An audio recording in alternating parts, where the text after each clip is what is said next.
Hello viewers, আমি প্রীতম কুমার রায়। আজকে আপনাদের সামনে মোস্ট ইম্পর্টেন্ট একটা কথা বলবো, সেটা হচ্ছে সাফল্য। জীবনে সাফল্য তাদেরই হাতে ধরা দেয় যারা শেখাকে অভ্যাসে পরিণত করে। প্রতিদিন নতুন কিছু শেখা মানে নিজেকে আরো নতুনভাবে উন্নত করা। আপনারা যদি ভুল করেন হতাশ হবেন না, কারণ প্রতিটি ভুল থেকেই আপনারা নতুন করে শিক্ষা গ্রহণ করেন।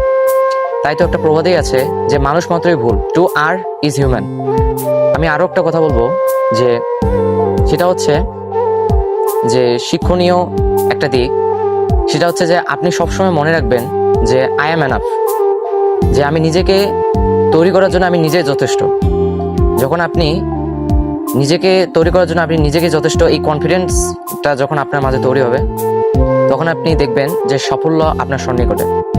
ধন্যবাদ সবাইকে।